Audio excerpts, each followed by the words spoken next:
O blockchain é uma tecnologia de registro distribuído que promove a descentralização e o compartilhamento de dados como medida de segurança. As ideias de base são, primeiro, a de constituir blocos de informação que, uma vez completados, nunca mais possam ser alterados nem apagados, e, em seguida, a de encadear esses blocos de maneira que sempre se possa encontrá-los. A cadeia de blocos, ou blockchain, é replicada automaticamente por todos os nós do sistema, o que assegura sua inviolabilidade. É um sistema inovador que teve no Bitcoin sua primeira aplicação. O blockchain permite que os bitcoins sejam transacionados entre indivíduos sem necessidade de uma autoridade validadora externa. A partir do Bitcoin, outras moedas foram criadas no blockchain, incorporando funcionalidades decorrentes da natureza dessa tecnologia de registros descentralizados. O Ethereum, por exemplo, pode ser empregado para celebrar contratos inteligentes que se façam cumprir automaticamente, dado o cumprimento de um conjunto pré-definido de condições. Tanto a ideia do registro indelével encadeado, que simplifica e aumenta a capacidade de rastreamento e a fiscalização dos contratos, quanto a imediata e inevitável execução de contratos a partir de condições pré-estabelecidas, podem ser empregadas em inúmeros campos de aplicação. Sempre que a questão da confiança representar custos de transação, o blockchain terá potencial para eliminá-los ou pelo menos para reduzi-los significativamente. Discutiremos hoje se e de que maneira essas ideias podem ser aplicadas aos contratos de licenças e de direitos autorais. Para facilitar o encadeamento de nossas ideias sobre o blockchain e a revolução que ele poderá representar na proteção dos direitos de propriedade intelectual, teremos este painel, cuja moderação está a cargo de Tâmila Talarico. Tâmila, a palavra é sua. Olá, bom dia. Meu nome é Tâmila Talarico. Eu sou sócia e head de tecnologia, privacidade e proteção de dados da Daniel Advogados. Estou muito feliz de iniciar amanhã aqui com esse painel número 7, falando de blockchain como ferramenta de licenciamento de direito autoral e de controle. Temos um grupo de palestrantes muito especial. A gente já teve uma introdução prévia aí no vídeo, então não vou aqui fazer nenhum tipo de introdução técnica sobre o assunto, até porque temos a pessoa perfeita para fazer isso. Nosso primeiro palestrante é o Carlos Rischiotto, ele é líder técnico na IBM, e ele vai trazer um pouco para a gente a visão do fornecedor dessa tecnologia. Como é que esse serviço é compreendido e qual é o tamanho dele hoje dentro da IBM, e a ideia é que, ao final, ele possa trazer também para a gente alguns casos aplicados. E aí, só para já introduzir todos os palestrantes do nosso painel, antes de passar a palavra ao Carlos, logo em seguida, a IBM, nós teremos também outro Carlos Gaiotto, CEO e fundador da Toon Traders, que promete revolucionar a indústria da música com o uso de blockchain, smart contracts, prevendo a tokenização da música. Então, a gente vai ter em breve a apresentação dele também. E, para fechar, teremos a Fernanda Garcia, diretora executiva da CBL, da Câmara Brasileira do Livro, para a gente entender como ela já tem feito hoje essa revolução com a tecnologia blockchain dentro da indústria do livro. Então, sem mais delongas, vou passar a palavra ao Carlos Rischiotto, da IBM. Cada palestrante vai ter 20 minutos para falar.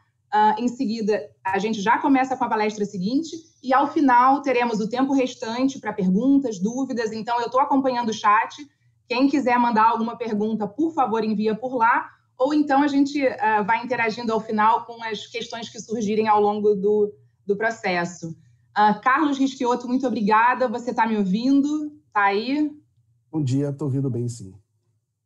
Maravilha. Então, pessoal, se vocês puderem já botar aí a apresentação do Carlos, a palavra está com você. Obrigado, Tâmila. Bom dia, pessoal. Obrigado, Tâmila, pelo convite, pessoal da BPI, oportunidade de estar aqui para falar com vocês, né? Bom, minha ideia é contar um pouquinho da nossa visão, da visão da IBM, com relação ao que é blockchain, né? O videozinho que a gente assistiu no início já deu um spoiler aí de uma boa parte da minha apresentação, do conceito básico do que é o blockchain, né? Mas eu quero comentar um pouquinho a nossa visão de empresa.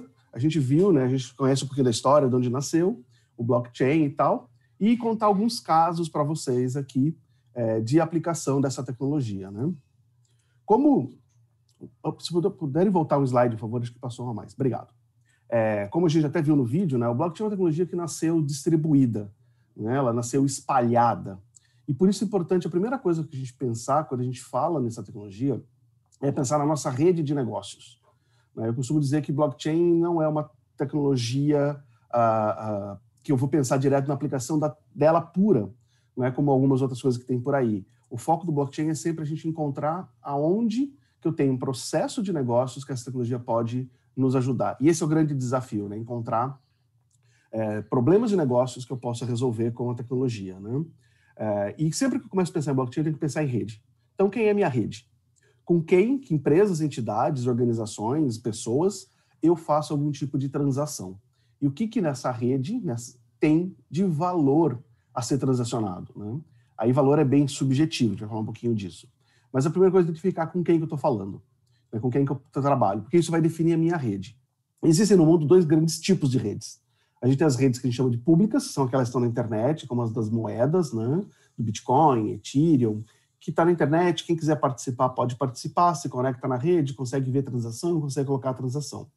E existem as redes privadas, ou como a gente chama, permissionadas. Aquelas que, para eu fazer parte, eu preciso ter uma permissão. Eu preciso fazer parte, na verdade, daquela cadeia de negócios, daquela rede de negócios que faça sentido, né? Se eu tenho uma rede de operações bancárias, eu tenho que ser um banco.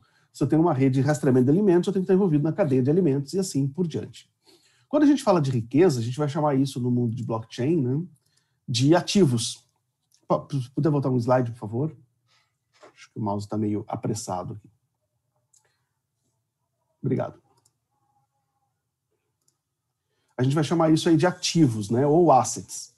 E aí, no mundo dos ativos, a gente tem 2 famílias. A gente tem a família dos ativos tangíveis, aquilo que a gente pode pegar, os ativos físicos, né? Então, uma casa, um container, um carro, uma caixa de alface, são ativos físicos tangíveis. E os ativos intangíveis, né? Os ativos que não são físicos. Na categoria dos intangíveis, tem 3 subgrupos. O primeiro, dos ativos financeiros, né? Então, o depósito bancário, um CDB, uma letra, uma ação na bolsa, uma duplicata, todos os ativos associados aí a finanças, a dinheiro. E os outros 2 tipos de ativos, que são os mais interessam para a gente aqui hoje, os ativos intelectuais, vocês entendem desse assunto muito mais do que eu, né? Que é tudo aquilo que tem valor do ponto de vista intelectual, então a gente está falando de patente, de um livro, de um paper científico, da letra de uma música, por aí vai, né? Uma ideia, um desenho, tudo isso são ativos, tem valor. E os digitais, que é a música propriamente dita, né? A música gravada, o áudio dela, o vídeo, uma apresentação, essa apresentação que a gente está fazendo aqui hoje é um ativo, isso aqui tem valor.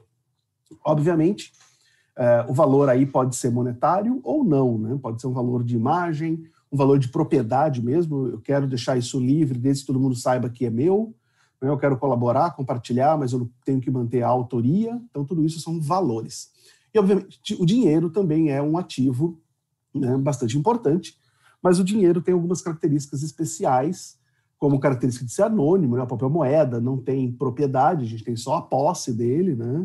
E outras características, a regulação, quem emite dinheiro é o Banco Central, então a gente costuma deixar esse ativo, o dinheiro, meio de lado, até porque a gente tem alguns estudos de grandes órgãos de analistas de mercado, como Gartner, por exemplo, que falam que no mundo das aplicações de blockchain, menos de 10% dessas aplicações estão diretamente associadas a ativos financeiros, a dinheiro propriamente dito. Os outros estão associados aos outros tipos de ativos, sejam financeiros, intelectuais ou digitais, né? Então a gente vai focar nesses outros tipos de ativo. E se a gente tem, então, ativos sendo transacionados, a gente vai chegar no livro de registro. Qualquer coisa de valor que a gente troque de um lado para o outro, a gente registra, né? Pode ser coisas complexas, como transações financeiras, transações imobiliárias, ou pode ser coisas simples, como, por exemplo, o empréstimo de um livro. Vocês estão vendo aqui, eu tenho uma biblioteca aqui atrás de mim, eu gosto bastante de livros e de DVDs, e eu costumo emprestar. E eu registro quando eu empresto para alguém um livro, para eu saber com quem está esse livro, quando que eu emprestei, né? Então pode ser uma coisa bem simples. E aí a gente chega nesse conceito de registro. Se a gente olhar para essa imagem que aparece no slide, né? Essa é a origem do blockchain. O livro de registro, que a gente diz que foi criado em 1494, por um padre franciscano chamado Luca Pacioli, o pessoal aí de administração e contabilidade já ouviu falar no Luca Pacioli, né? Que ele criou livro de dupla entrada, ou partida dobrada, ou livro de crédito e débito. O que eu enviei, o que eu recebi, o que eu mandei, o que eu recebi, o que eu paguei, o que eu devia, e assim por diante, né?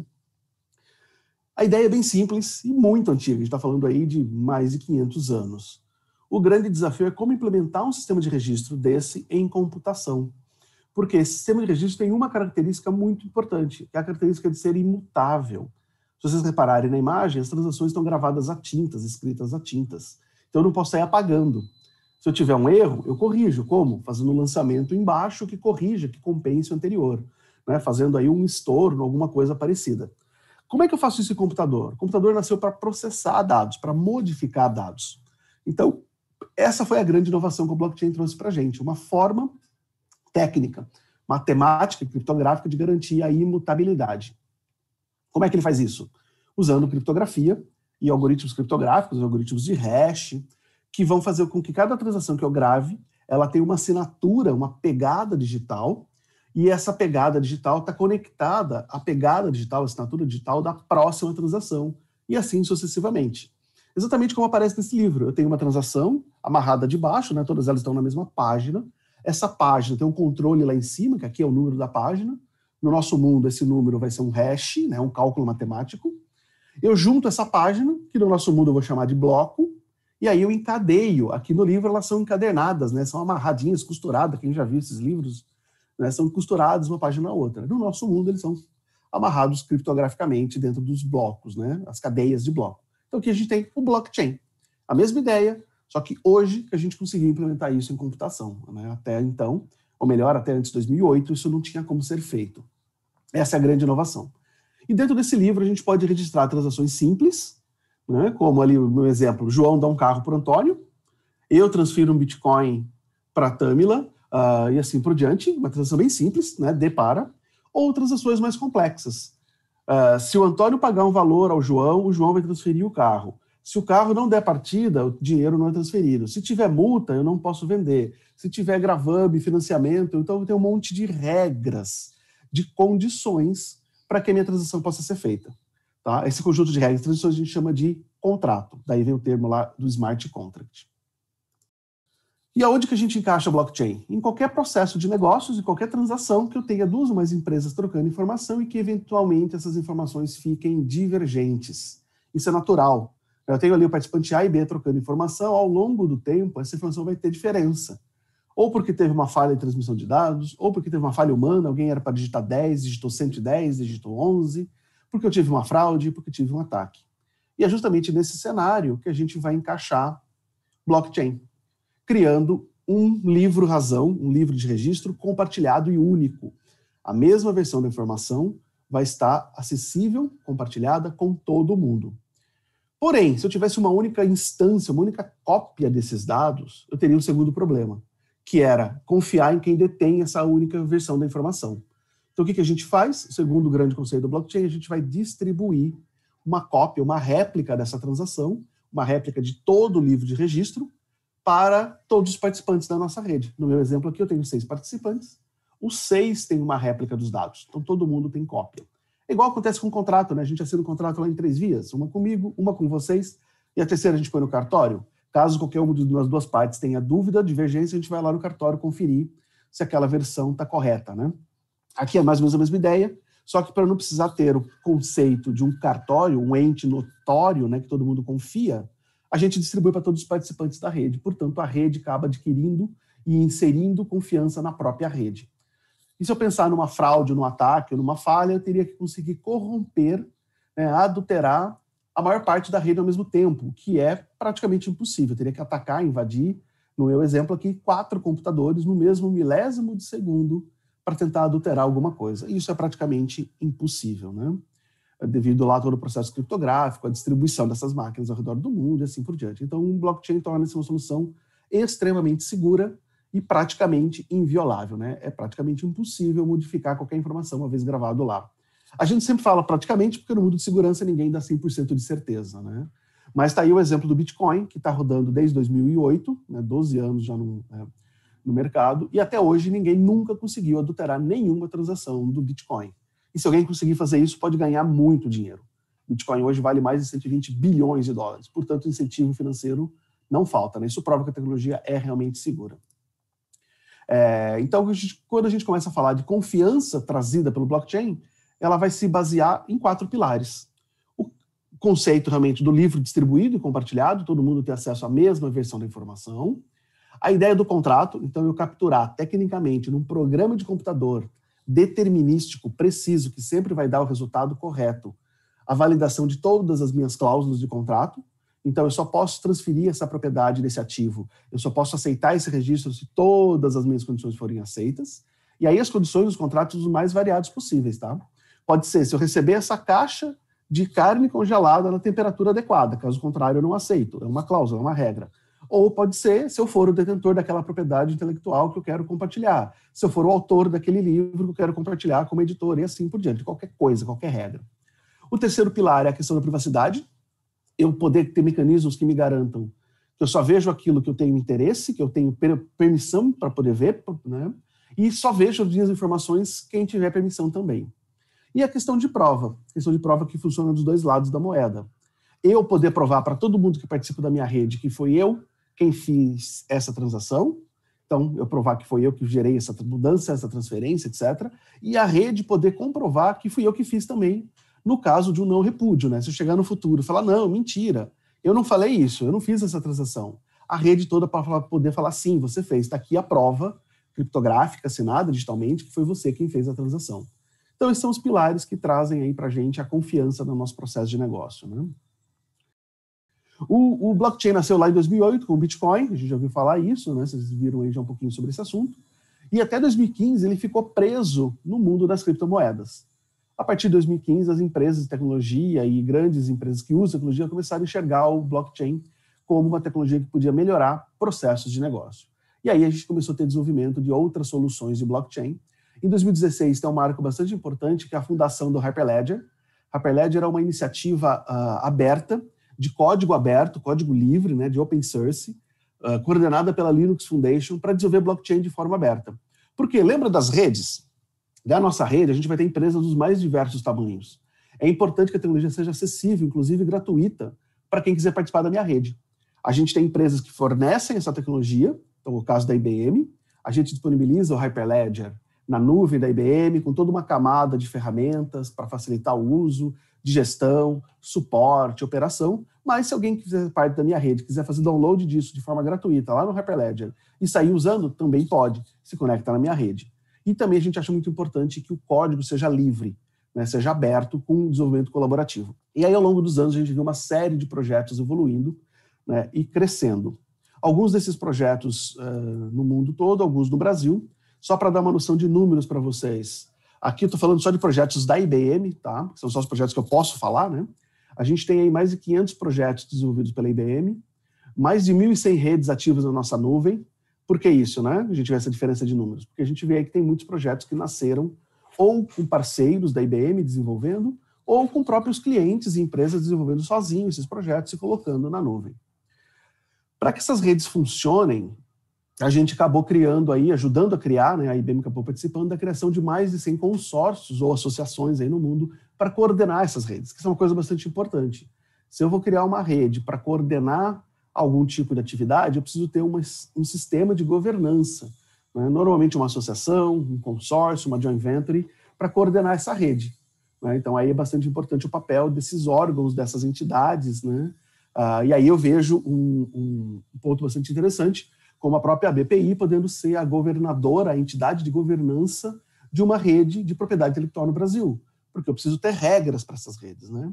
E dessas redes aí, 4 plataformas dessa, a IBM entendeu que fazia sentido a gente adotar aí o papel de síndico, de governador da rede, ajudar na coordenação e oferecer isso para o mercado de uma forma um pouquinho mais pronta, um pouquinho mais acessível já para usar, né? Quais são esses projetos? Vou contar alguns para vocês, né? Tem um monte deles aqui, a gente podia passar o resto do dia falando de casos. Isso aqui são uma pequena parcela, são aquela parcela das empresas e dos clientes que têm projetos com a IBM e que autorizaram a gente divulgar tanto o projeto quanto usar suas marcas, né? A IBM é muito criteriosa nessa questão, a gente só divulga projetos com autorização do cliente, tanto para falar do projeto quanto do uso da imagem, né? Então, tem vários. Alguns interessantes a gente citar aqui, né? O mais antigo deles, talvez dos mais antigos, mais famosos, é o Everledger. É um projeto que nasceu na Inglaterra para fazer rastreamento de diamantes. Eles queriam evitar a comercialização de diamantes que vinham de minas de sangue, né? Então, eu consigo rastrear o diamante desde a mineração até a loja. Nessa linha de cadeia de suprimentos, a gente vê uma série de projetos. A gente tem o Food Trust fazendo rastreamento de alimentos junto com a Walmart, Nestlé, Unilever. A gente tem Tradelands fazendo rastreamento de containers e desembaraço alfandegário junto com a Maersk e com a Hamburg Süd. Né? Então, olhando sempre aí a questão do rastreamento físico, são projetos que estão olhando o rastreamento físico de bens, né? de alimentos, segurança alimentar. A gente tem projetos na área financeira, os mais diversos, então desde pagamentos internacionais, trade finance, né? financiamento, cartas de crédito, seguros. A gente tem projetos na área de energia elétrica, com geração de energia limpa, certificado de geração, gestão automatizada de grids, né, de redes de energia inteligentes. A gente tem projetos na área de governo, com cidades inteligentes, por exemplo, Dubai, todos os sistemas do governo de Dubai estão sendo automatizados usando blockchain. A gente tem projetos na área de identidade soberana, como o Sorvin, né, que é eu gerar uma identidade minha e eu controlar a minha identidade, quais são os credenciais que eu vou adicionando na identidade. A gente tem no Brasil projetos com a TecBan para gestão de dinheiro, de papel moeda, um projeto que está no ar desde 2018. A gente tem projetos com a CIP, que é a Câmara Interbancária de Pagamentos, é quem opera para a gente aí o TED, o DDA, que integra bancos e compartilha informações entre bancos, né? Então tem os projetos mais variados. Falando um pouquinho mais específico na área de propriedade intelectual, direitos autorais, né? Existem alguns projetos no mundo que a IBM participa, eu não tenho os dados deles de forma pública, né? Mas a gente tem alguns projetos no Japão, nos Estados Unidos, na Europa, para controle de propriedade intelectual. Tem alguns outros casos famosos no mercado. A Kodak tem um projeto bem legal para a parte de fotografia. Vocês vão ver alguns outros casos daqui a pouco também. E a gente tem alguns outros projetos na indústria de entretenimento e mídia, como, por exemplo, a parte de advertising, que não é diretamente propriedade intelectual, mas é a aplicação de uma publicidade. Eu controlar e saber se essa publicidade foi de fato aplicada, foi vinculada, quantas vezes. Na parte de tickets, né, vendas de ingresso, também existem alguns projetos de automação de tickets para garantir que aquele ticket não é falsificado, né, que aquilo foi devidamente distribuído. E tem algum outro projeto bem interessante na Europa para garantir a unicidade de peças. Então, imagina que eu quero tirar uma foto digital, uma série limitada de foto digital. Antigamente, eu imprimia 20 cópias, assinava as 20 cópias e te garantia que você tinha uma das únicas 20 cópias da minha foto, né? Então, existem projetos também atrelando criptografia, atrelando blockchain para garantir que se só tem 20 cópias da minha foto e você tem uma delas, eu garanto que só vão existir 20 no mundo. Estou dando aí, né, raridade para um ativo que originalmente nasceu digital. Então, isso é bem interessante, tá? Tem mais um monte de casos, a gente poderia ficar falando o dia todo. Como que eu começo? Se eu tenho uma ideia, como é que eu crio isso, né? Tem várias formas. Uma mensagem que eu queria deixar para vocês é que a IBM tem um programa para startups. Então, tem um programa chamado Start with IBM, onde eu posso me cadastrar e receber crédito gratuito na nuvem para começar a usar blockchain, começar a testar a tecnologia. E a gente também tem um programa de apoio técnico, de mentorização, para ajudar as empresas aí a criar suas soluções. Isso no caso de uma empresa que está começando, que está tendo uma ideia, que é uma startup. A gente vai ter o Carlos falando daqui a pouco da Toon Trades. A Toon Trades, por um acaso, está na nossa plataforma. A gente nem combinou isso antes. Eles estão usando aí a plataforma de startups da IBM, né? Se eu sou uma empresa maior, que já tem uma TI consolidada, também basta procurar a IBM. A gente tem mecanismos de apoio, de ajudar aí como começar, né? Como criar os projetos, como criar a minha rede. E vou deixar para vocês também aí 2 materiais, são 2 estudos. O primeiro é do Forrester, que fala um pouquinho sobre como que blockchain está impactando a economia. Então, vale a pena dar uma lida para entender aonde que o blockchain pode chegar, como é que ele está trazendo impacto nos negócios, na economia, né? E o segundo é um insight escrito pela IBM, pelo Jerry Cuomo, que é o nosso vice-presidente, que fala um pouquinho como é que eu começo essa jornada da criação de uma rede, que eu acho que esse é o primeiro passo, é a gente pensar na criação da rede, quem vai fazer parte da nossa rede, né? E no último slide eu deixo aí para vocês também meus contatos. Esse é o meu QR Code de rastreamento, né? É o meu perfil do LinkedIn, fiquem à vontade aí para me adicionar no LinkedIn. Tem meu e-mail também e o site da IBM aqui embaixo, ibm.com/blockchain, tem mais informação, né? Obviamente, pessoal, esse assunto aqui é extenso, a gente podia passar a semana inteira aqui falando de blockchain nos mais diversos aspectos, mas a minha ideia aqui foi trazer só um pouquinho para vocês, aí, uma pincelada do que é, né, e abrir aí depois para a gente poder discutir mais o assunto com mais profundidade. Legal? De novo, obrigado pela presença de vocês aí, obrigado pelo convite. Né? Tâmila, de volta para você aí. Obrigado, pessoal. Agradeço muitíssimo, Carlos, a sua apresentação. Eu já venho estudando o assunto há um tempo, já sou sua fã há um tempo, então é um grande privilégio ter você nesse painel, né? Você já vem fazendo um trabalho aí há muito tempo de conscientização e de evangelização, como a gente diz, né, em relação ao tema. Então, e é muito bom ver todo esse espectro de clientes e soluções na vida real, né, no que já está acontecendo nos negócios, são os seus clientes. E aí eu só queria falar de um ponto específico que você trouxe, que eu gosto muito de falar, e eu acho que é especial dentro de um congresso de propriedade intelectual, que é a unicidade, você falou, unicidade da peça, né? É a unicidade de ativos digitais. Você falou em dar raridade a um ativo que nasceu digital. Eu costumo chamar até ele de nativo digital, né? E aí é isso, como é que a gente consegue garantir esse valor, né? Mesmo num universo digital, dando escassez a esse ativo. Então, esse ponto eu acho que é essencial, principalmente para o público que a gente tem hoje, né? E aí, só um outro ponto, eu sei que não é para eu palestrar, eu vou falar rapidinho, é o seguinte, que tem a ver com isso. E aí, me corrija se eu estiver errada. O Don Tapscott, lá do Blockchain Revolution, ele costuma dizer que blockchain é a segunda geração da internet, né? Que a primeira geração era da disseminação da informação, e agora a gente vem com a geração da disseminação do valor, né, com confiança. Então, eu acho que isso é muito claro quando a gente pensa que finalmente a gente consegue dar unicidade a um ativo digital. A gente consegue, mesmo que no ambiente online, não utilizá-lo mais como a cópia, né, da internet da cópia para a internet do valor. Eu acho que essa é a grande questão. A gente agora, né, a gente sempre que manda um e-mail é a cópia do e-mail, quando a gente manda uma foto é a cópia da foto, e aí com blockchain a gente para de ter essa proliferação gigantesca de cópias e passa a ter um ativo único, uma espécie de um chassi, uma identidade ali dele que a gente pode acompanhar e tudo mais.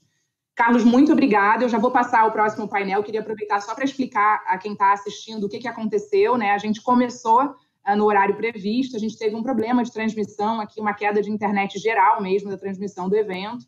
Então, a gente esperou um pouco para ver se conseguia resgatar. Agora estamos de volta, então talvez vocês não tenham pego o inicinho da fala do Carlos, porque a gente já estava gravando para não perder o horário, para depois passar para vocês essa gravação, então vocês vão ter ela completa, tá? Já vou passar a palavra aqui agora ao Carlos Gaiotto, que é o nosso convidado, fundador da Toon Traders, né, que está aí revolucionando a indústria da música com o uso do blockchain.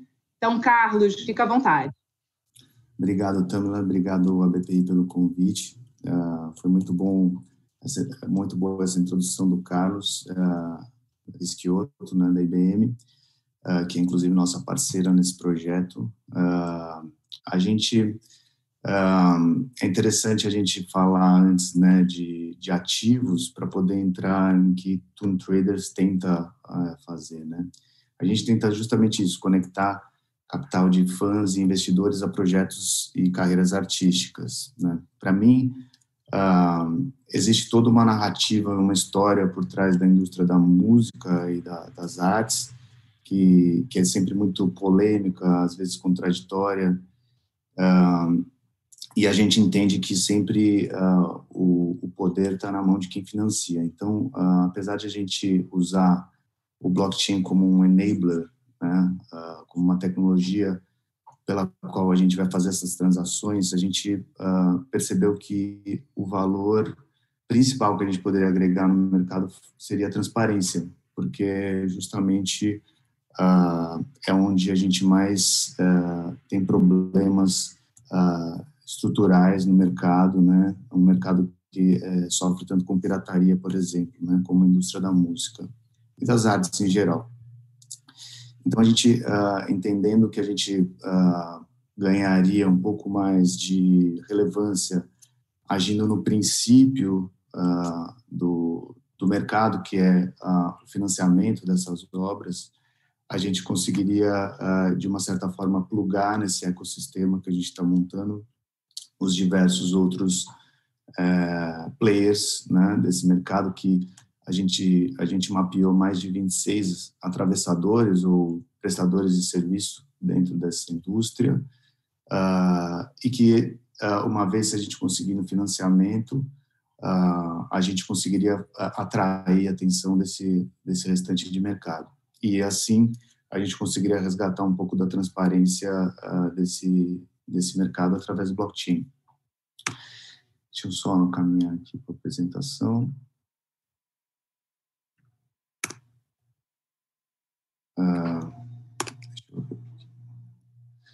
Bom, a gente está nesse meio de fogo cruzado aqui, onde o streaming nasceu faz um tempo já, mas ele está agora vivendo um ápice de crescimento. Vai crescer 9 vezes nos próximos 10 anos. A gente está falando de uma indústria de 1,2 trilhões de dólares por ano, né, que é em toda a indústria de entretenimento. E Toon Traders parte desse pressuposto de ser uma espécie de bolsa de valores das propriedades intelectuais, né, uma espécie de modelo de crowd investing através do blockchain, que consegue transformar receitas futuras dos dividendos em receitas para esses fãs investidores. Então, hoje uma música é distribuída nas plataformas de streaming, através de uma distribuidora, geralmente.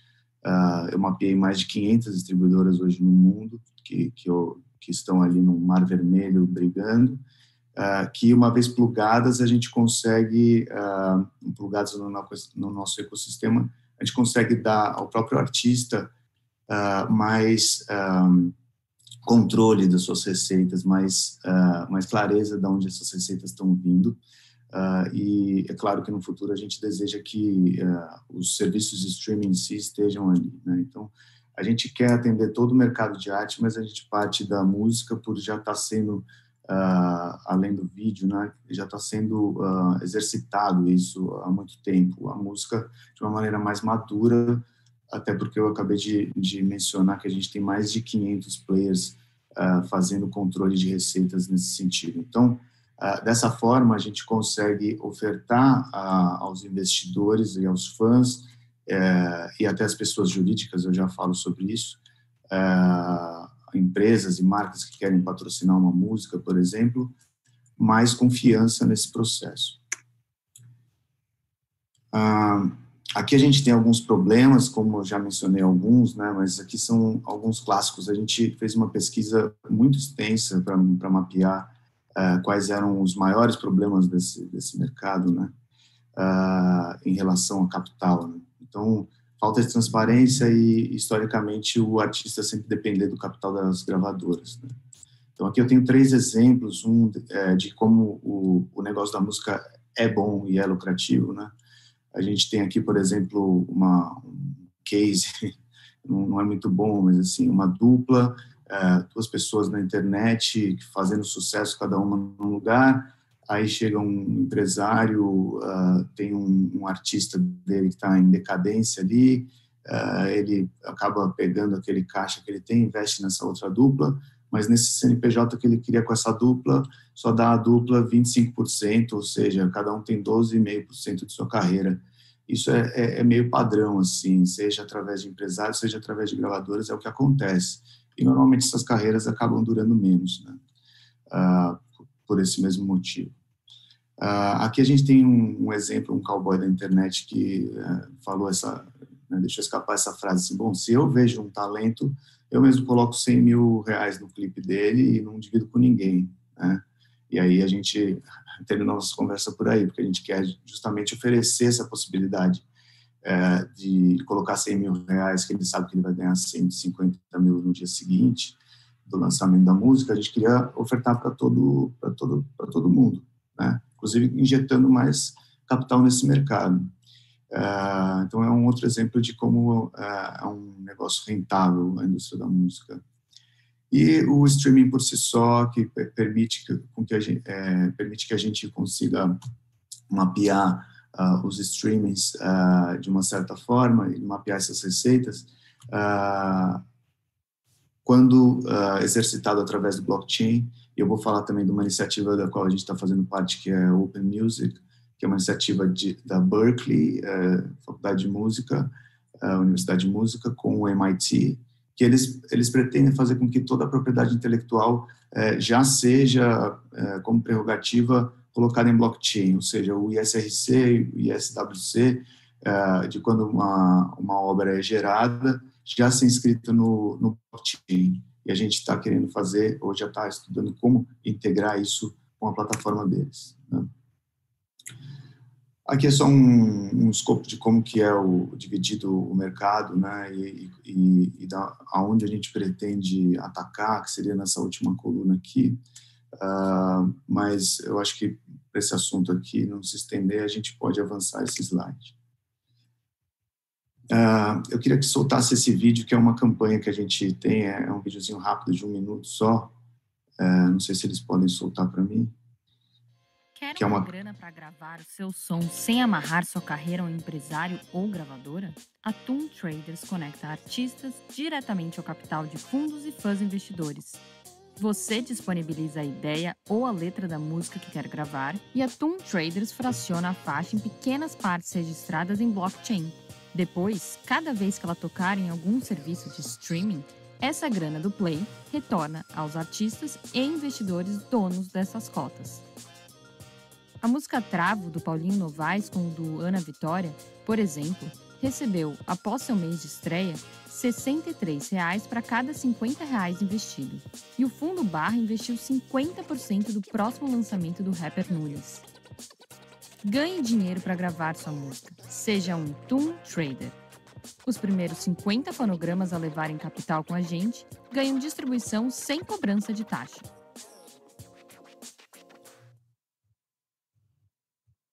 Obrigado.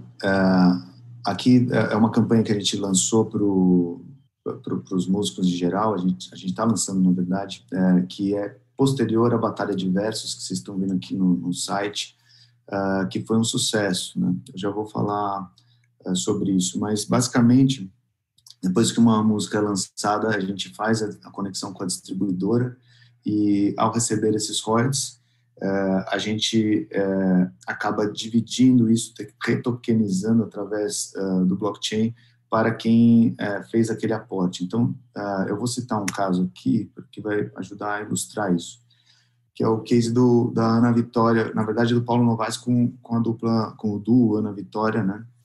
Então, ele tokenizou 41,7% dos direitos das receitas de streaming, 100 cotas, cada uma de R$50, porque ele precisava de R$5.000 para produzir o clipe, né? E aí a música em um mês teve quase mais de 1 milhão de plays ali no Spotify, 250 mil views no YouTube, além de outras plataformas. E aí cada fã que investiu R$50 ganhou 63 apenas no primeiro mês, ou seja, agora os dividendos, as receitas dessa música vão começar a recorrer, a distribuidora paga a Toon Traders e Toon Traders divide isso entre aquelas pessoas físicas que colocaram dinheiro. No caso dele foram 100 cotas de R$100, né? Mas eu tenho aqui um outro caso. Como que eu avanço aqui? Aqui da Batalha dos Versos que a gente fez, né? Então, a gente teve 57 artistas e o primeiro colocado, né, de 5 premiados, levou R$10.000, que foi de um fundo, que é um fundo Barra. E aí a gente acabou validando, né? A gente teve muitos compartilhamentos, vocês estão vendo aí a Pablo Vittar, o Léo Picon, o Gui Araújo, todo mundo divulgando a ação super organicamente, foi um sucesso. E aí aconteceu que a gente teve o primeiro fundo colocando grana num artista, né? Isso é muito relevante, muito importante para a indústria, porque isso, historicamente, sempre foi papel da gravadora. A gravadora sempre foi um banco disfarçado de uma indústria, né? E aqui a gente está provando uma coisa que eu sempre supus, até na minha outra plataforma que eu tive antigamente, o Partiu, uma outra plataforma de crowdfunding, de onde nasceu a ideia, inclusive, do Toon Traders, que era assim, o crossfunding sendo dinheiro maior, né, vamos chamar assim, de empresas, conectado com essas músicas, e junto com outros fãs colocando dinheiros menores, né? Validando isso, a gente já foi para outros players agora e estamos começando a fazer algumas ações com empresas para que essas empresas consigam fazer, por exemplo, um naming rights numa música, ou consigam fazer um product placement numa música, num clipe, né, eventualmente, ou numa letra de música. E isso você, através do blockchain, consegue rastrear perfeitamente onde tocou, quem executou, se isso foi colocado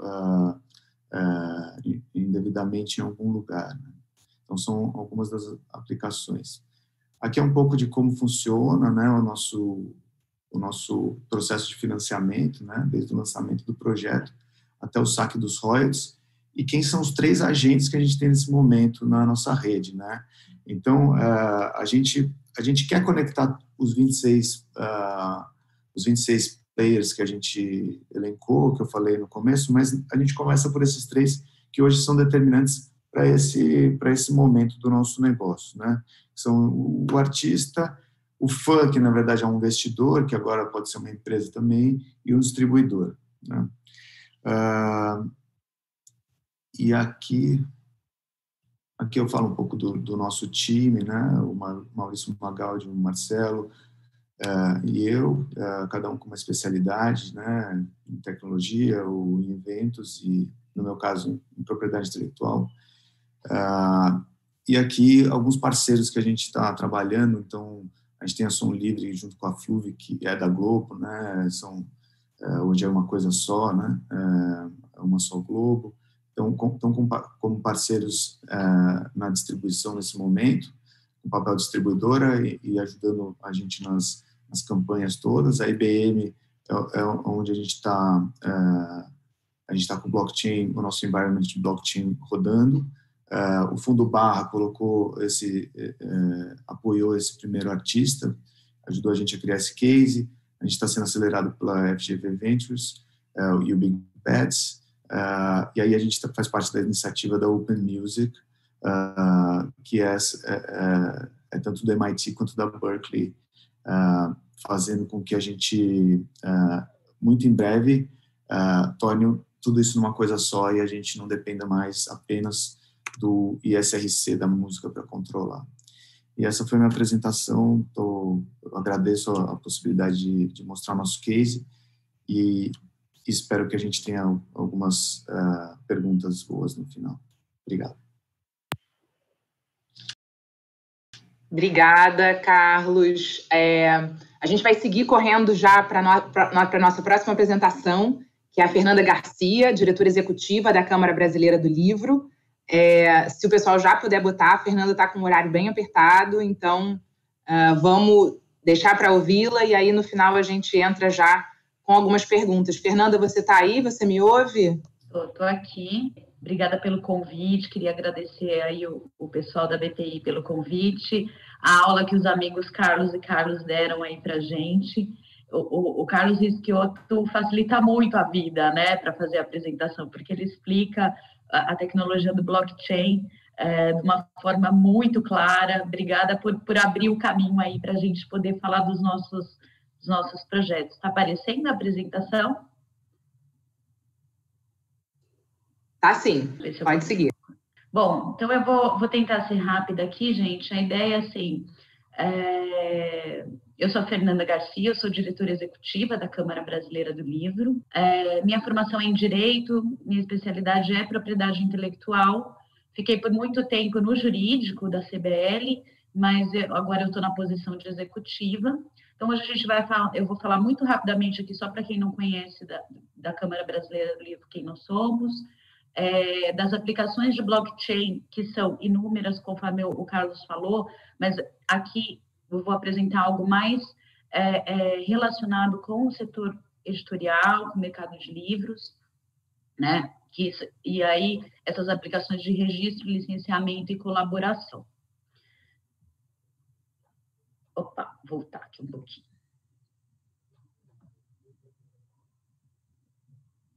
Então, volta para mim, por favor, mais um. Não estou conseguindo voltar, peraí. Estou indo para frente. Desculpa, pessoal, me acertei aqui agora. Então, a Câmara Brasileira do Livro, ela é uma associação civil sem fins lucrativos, tá? Tem mais de 70 anos, fundada em 46, tá? A missão da CBL é desenvolver a indústria do livro e ampliar o acesso à leitura, com a democratização do acesso ao livro, tá? Quem quiser conhecer a gente, o nosso site é cbl.org.br.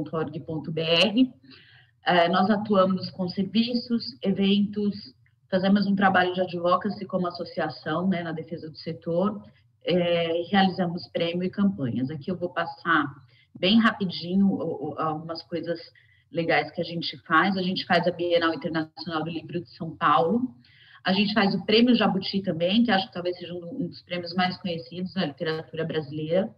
Esse ano nós nos tornamos a agência brasileira do ISBN, que é o International Standard Book Number, é um número de individualização do livro, com os metadados dos livros, então atuamos nisso também. Temos um projeto que se chama Brazilian Publishers, que tem a finalidade de divulgar a literatura brasileira no exterior e ampliar a venda de direitos autorais de livros no exterior. Lançamos um serviço de registro de direito autoral, alinhado com a plataforma do ISBN, e 2 ações de advocacy que nós fizemos esse ano bem importantes. Uma é a retomada das livrarias, que ficaram fechadas, então a gente fez um trabalho de levantar fundos para manter as livrarias que não puderam abrir suas portas, e fizemos uma campanha, o hashtag Defenda o Livro, por conta da possibilidade de tributação do livro, que hoje é imune no Brasil. Então, só para mostrar que é bastante ampla a nossa atuação. Vamos ao que interessa. Não está passando, gente. Consegue passar para mim? Então, vamos lá. A gente pulou Mas o que eu enxergo aqui para o setor do livro? A proposta das principais possibilidades de aplicação. Uma proteção aos direitos autorais, né? Com o registro, licenciamentos, formas muito mais inteligentes de controle das obras. Outra é a questão da remuneração das obras, né? Muita coisa que está rodando hoje disponível poderia ser remunerada e ter possibilidades de remuneração através de plataformas. E a colaboração também. O blockchain, eu acho que ele vem para facilitar todos esses processos que hoje eles são burocráticos, onerosos, demorados, né? E do ponto de vista do autor, acho que o Carlos Gaioto também deu um bom exemplo, a possibilidade de tornar visível o seu trabalho, né? E de licenciá-lo. Os contratos inteligentes estão aí para isso. Então, vamos falar um pouquinho de cada uma dessas aplicações aqui que são interessantes. Proteção e registro. Esse é o trabalho que a gente tem desenvolvido na CBL. Aqui, neste caso, que eu acho que talvez faça mais diferença, eu quis trazer um pouco da legislação mesmo, né? Para a gente entender onde é que se enquadra esse registro de direito autoral, olhando para a nossa legislação, né? Por que é importante registrar o direito autoral? O registro ele é facultativo, né, nos termos da lei do direito autoral.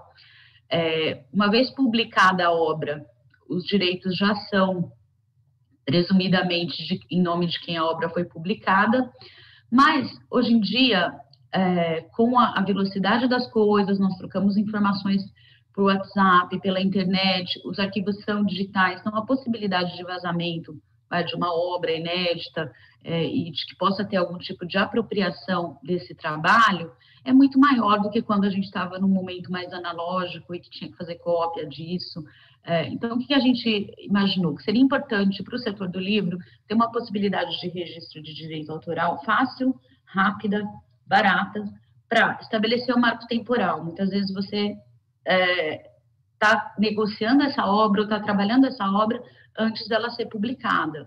Então, se por alguma razão há algum tipo de apropriação indevida, você tem um registro que demonstra que naquela data você já tinha declarado a sua autoria sobre aquele texto, ou sobre aquela fotografia, ou sobre aquela ilustração, né? Isso é uma forma de você trabalhar com o ineditismo, mas garantindo seus direitos autorais. Uma coisa que me perguntam bastante é sobre a questão do registro. Por que é válido um registro em blockchain, né? Então, a nossa lei, no artigo 19, prevê que é facultado ao autor registrar sua obra no órgão público definido no caput 1º do artigo 17 da lei 5.000, faz uma referência à lei anterior, e lá tem a Biblioteca Nacional, tem os outros órgãos de registro. Então, a lei, ela não diz que é obrigatório, primeiro torna-se uma faculdade. Inclusive, os autores tinham muitas práticas diferentes para tentar fazer esse marco temporal, mandava pelo correio, registrava no cartório normalmente. Então, o blockchain, nesse sentido, ele vem para tornar muito mais ágil e muito mais seguro, né? Como o Carlos Rischiotto explicou muito bem como é que funciona a tecnologia, é uma tecnologia absolutamente segura, porque é um registro imutável, né?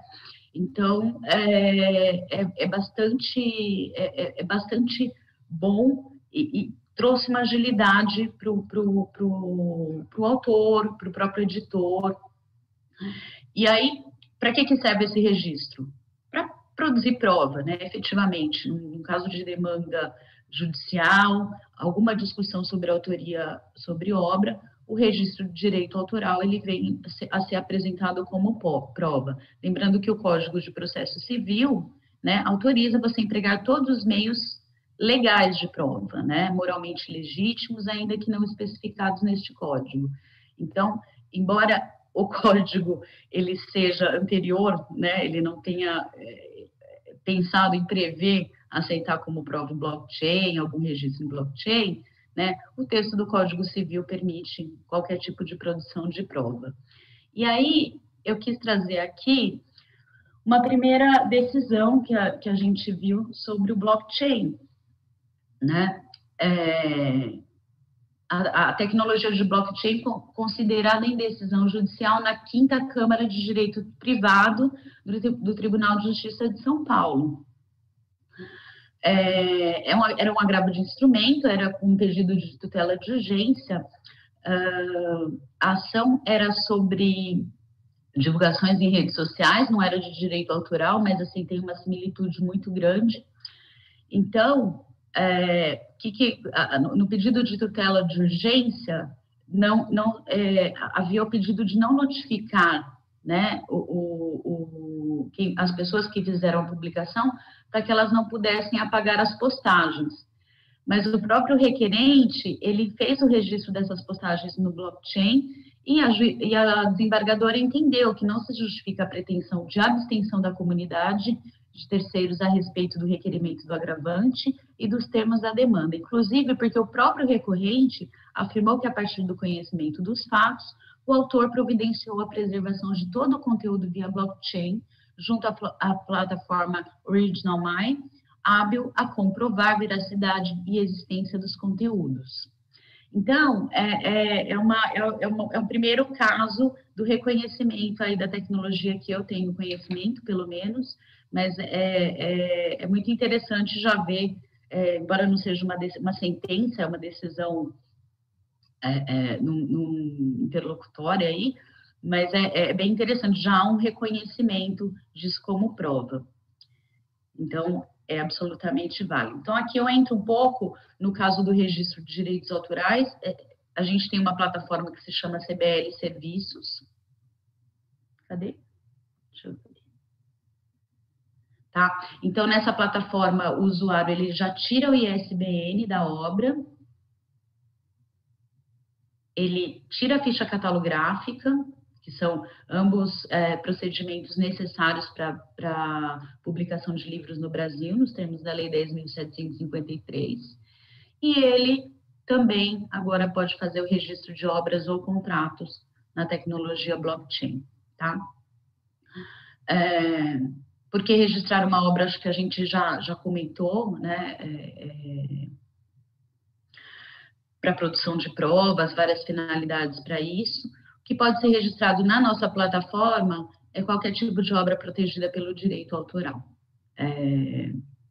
Então, textos, poemas, roteiros, fotografias, ilustrações, e o que não pode ser registrado, né? O que tem, primeiro, que não é protegido pela Lei do Direito de Autor, né, nos termos da Lei 9.610, e também, eu dou sempre exemplo para usuários, aqui acho que todo mundo entende bem a diferença, mas assim, marcas, patentes, né, propriedade intelectual que não está protegida pela Lei do Direito de Autor, e sim pela Lei de Propriedade Industrial. Aqui é um pouquinho da cara da nossa plataforma, né? Como você entra, é muito simples, você vai colocar a autoria, o tipo de obra, fazer o upload dessa obra, pagar, e é emitido um certificado, né? Nesse certificado a hash aparece. Dentro da sua área de usuário, você sempre vai ter acesso às suas obras registradas e às hashes do registro dessas obras. E é isso sobre o registro de direito autoral. Do ponto de vista do licenciamento, eu acho que a gente tem uma oportunidade, assim, incrível para licenciamento de obras, por uma série de razões, né? Hoje é muito difícil se localizar as pessoas detentoras dos direitos autorais, no setor do livro, muitas vezes isso está muito difuso, né?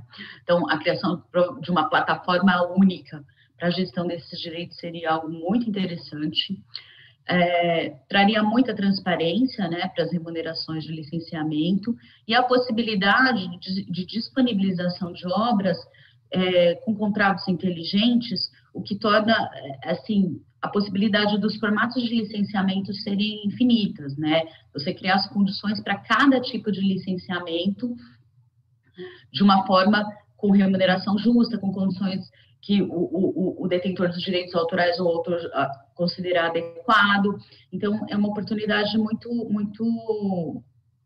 de uma mudança muito grande e que pode trazer muitos benefícios aí, inclusive, a gente trazer a remuneração que não está sendo feita em cima dessas obras, facilitar o acesso para poder ter a remuneração.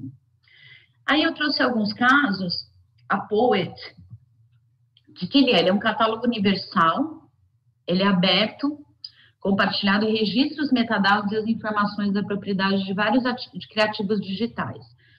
E aí, criativos digitais é uma coisa bastante ampla ali no trabalho da Poet, vai todo tipo de obra e outros criativos que ela também aceita trabalhar. Então, o que faz? Permite que os usuários, editores e autores, eles criem seus próprios termos de licenciamento, se quiserem. Aqui, o se quiserem é porque eles já oferecem um modelo de contrato, né, para disponibilizar esse serviço, mas há a possibilidade de você estabelecer contratos diferenciados de acordo com o tipo de obra, de acordo com o tipo de utilização que vai ser feita. É bem interessante esse trabalho, né? Aqui também uma questão de controle das obras, né, por conta da integridade da obra. Os editores podem imprimir o carimbo de data e hora nos trabalhos digitais, né, a tecnologia cria impressão digital e prova matematicamente que um artigo ou qualquer outro trabalho não tenha sofrido alterações ou adulterações. É uma plataforma também que permite que os editores façam gerenciamento de todos os seus recursos criativos digitais em um único local. Isso facilita bastante, né? Poder trabalhar todos os criativos aí que fazem parte da editora, da empresa, numa única base. E criadores de conteúdo e editores podem autorizar o licenciamento de seus conteúdos, quer dizer, para outras empresas, inclusive. Você pode fazer o licenciamento tanto para o usuário quanto para uma outra empresa. Você tem um poema que vai ser utilizado por uma outra empresa em um livro, o licenciamento pode ser feito tanto no modelo padrão como em configuração diferente, como eles colocaram aqui. É bem interessante esse caso da Poet. E esse aqui também é uma plataforma bem interessante, ela é do Canadá, o nome é muito divertido, chama Bookchain. É uma plataforma online para autores e editores definirem configurações de segurança e rastreabilidade para distribuição das obras, para empréstimo, revenda. Então, é aquilo que o Carlos comentou, a Tâmila também, de tornar aquele ativo digital um ativo único, né? E você ter um controle de como o e-book está circulando pelo mundo, aí, seja por empréstimo ou por revenda. Tá? É uma startup de Montreal. Então, ela permite o controle do processo de publicação das obras, né? E você pode rastrear as obras, tem análises do alcance do impacto dos livros, quer dizer, tem ferramentas de BI também aplicadas nisso, é bem inteligente e bem interessante o trabalho da Bookchain. Também oferece um contrato inteligente com parâmetros para autor, com preço, número de cópias, né? Isso é ajustável. Então, eu acho que essa flexibilidade que o blockchain traz aí para essas aplicações é muito interessante. E um outro caso que eu trouxe aqui, eu acho que é uma outra possibilidade de aplicação do blockchain para o setor de obras literárias e científicas, é a questão da colaboração, né? Uma obra, principalmente as científicas, é muito comum a produção de obras coletivas, em que cada um tem o seu trabalho definido ali, e a questão da integridade da obra, como atestar o que foi alterado, o blockchain traz essa garantia, né, da evolução daquela obra. Então, já existe uma iniciativa, que é a Orbium. Ela se propõe a estabelecer um ambiente de colaboração entre cientistas para compartilhamento de informações usando a tecnologia de blockchain, né? Os participantes, eles podem cobrar, inclusive, para o trabalho de revisão, o cientista que está produzindo o trabalho pode contar com a participação de outros cientistas que estão no mesmo ecossistema para revisar o trabalho, o cientista pode cobrar por isso. A pesquisa e os dados e licenciamentos ficam no controle total dos autores, e a plataforma, na verdade, o que ela quer enfatizar é essa transparência no acompanhamento do ciclo de vida da produção de cada obra. Então, é uma aplicação bem interessante do ponto de vista de colaboração também.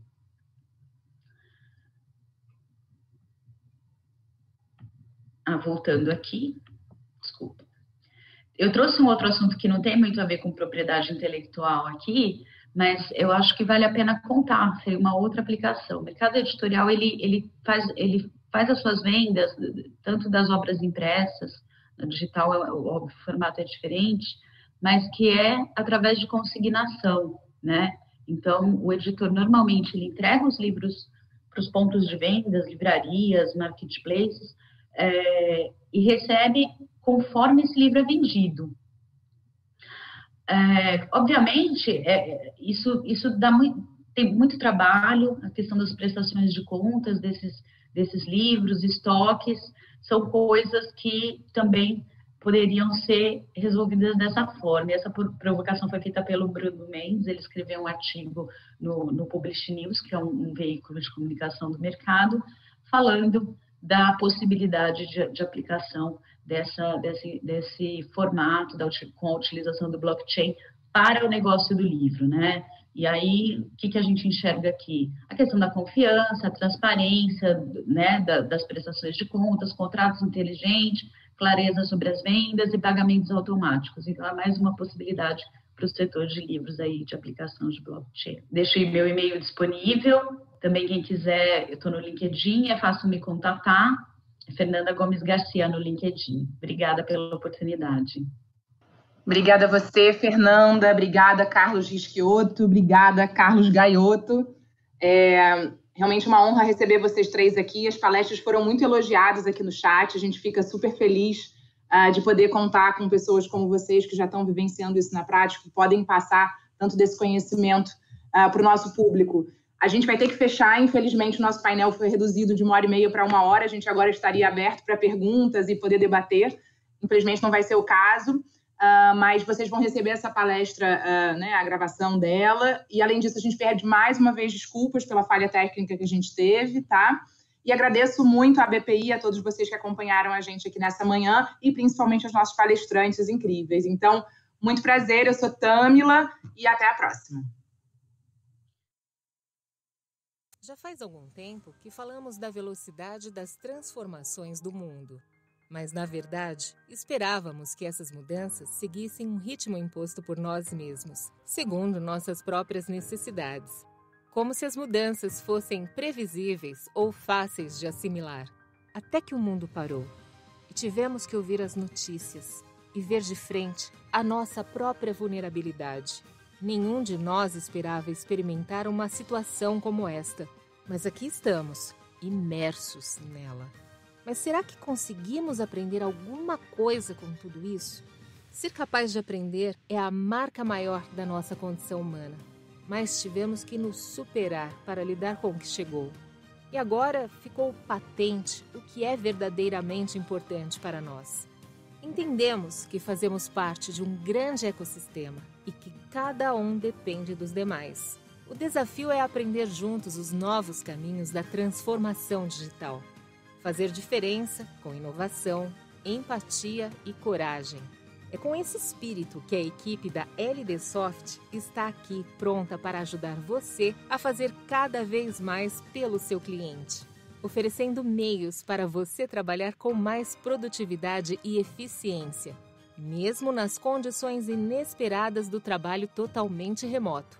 Nossas ferramentas oferecem aquilo que você precisa para dar atenção a tudo que realmente importa e que só você pode fazer. Assim, ter tempo para oferecer ao seu cliente os resultados de excelência que ele sabe que vai receber de você. Por isso, vamos continuar firmes, para que em breve possamos destampar nossos sorrisos e comemorarmos as novas conquistas juntos nos desafios que estão por vir. LD Soft, potencializando o universo jurídico através da tecnologia.